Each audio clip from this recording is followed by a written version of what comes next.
At first, I'm going to talk to you about basic geometry, then I'm going to talk to you about the assholes who think they're good at geometry. Now, we start off with the altitude of a pyramid. The perpendicular segment from the vertex to the plane of the base. Altitude of a triangle. The perpendicular segment from a vertex to the line containing the side opposite the vertex. Area of a pyramid and of a prism. Total area, it's another part. Anyway, congruent angles. Angles that have the same measure.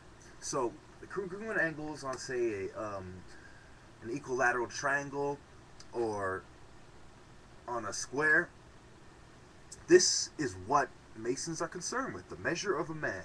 And they provide the measure, be it his ability to influence others, be it his ability to reward other people, be it his virtues or his wealth.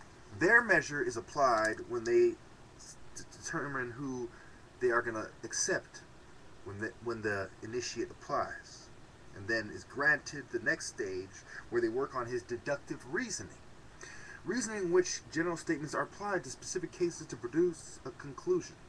So they are applying God and geometry and mixing it together and trying to get a conclusion and work on the great work on behalf of the grand architect. Let me go on. Scalene triangle. Triangle having no two sides congruent. They say, okay, this is a triangle. This is not going to work. This country's not going to work. This organization is not going to work. Blah, blah, blah. They just loot it and move on. Square. A rectangle having four congruent sides. That's why they use the square. That's why they use the compass. Okay? Measuring things and stuff.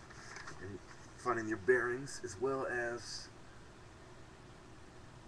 the congruency and the deeper implications of a square. Now we go on and see there's geometry, then there's sacred geometry. There's Euclid geometry, and there's advanced master's geometry. And we go on.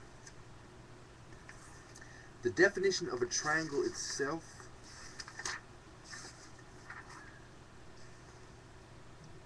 is the union of three segments determined by three non-collinear points.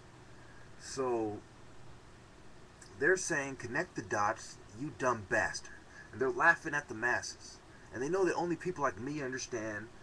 And even after all these videos, most of you probably still don't understand. So it's like they're speaking their language of the global masters who control you, and you don't get it. And they're making fun of you because you're not as judicious as them. You're not as perspicacious as them. You're not as rational. You're not as discerning or discreet.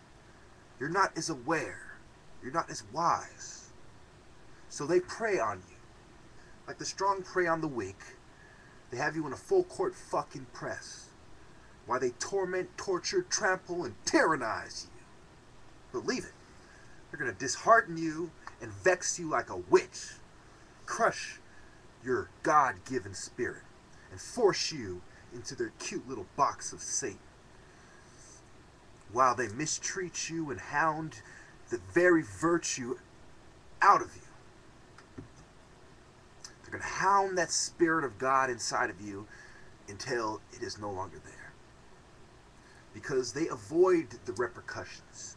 They fail to understand or overstand the deeper implications. It evades them. They are burdened with the fact that they have turned their backs and a deaf ear and a blind eye on what is going on, while they wink at each other. They are the scum who think they are more worthy to control the world than you. And how they use to justify it is the same words of Masons before them that contradict what they are doing. Like that all men are created equal and should sit at the table as well. So we look at their website. You got the grand staircase with the two sphinxes which have white faces in front of them. You have Robert Burns' library. See the sphinx face? A white guy's face. This is the House of the Temple. It's on 1733 16th Street in Washington, D.C., and it's in the Northwest, which is important to Masons. They have cornerstones, and they have different corners that have different relevance. As it is the Supreme Council of the 33rd degree of Scottish Rite Freemasonry in the southern jurisdiction of the United States of America, they are the scum who manipulate the United States of America. In fact, remember how I was mentioning they burned the Library of Alexandria so they can control the information? Well, if you think I'm kidding, let's go down to library. What do we have here? The House of the Temple's library, located on the main floor, is the oldest library in D.C. that is open to the public and houses over 250,000 precious books, manuscripts, and other publications. Two of its rarest volumes include Benjamin Franklin's 1734 reprinting of Reverend James Anderson's The Constitutions,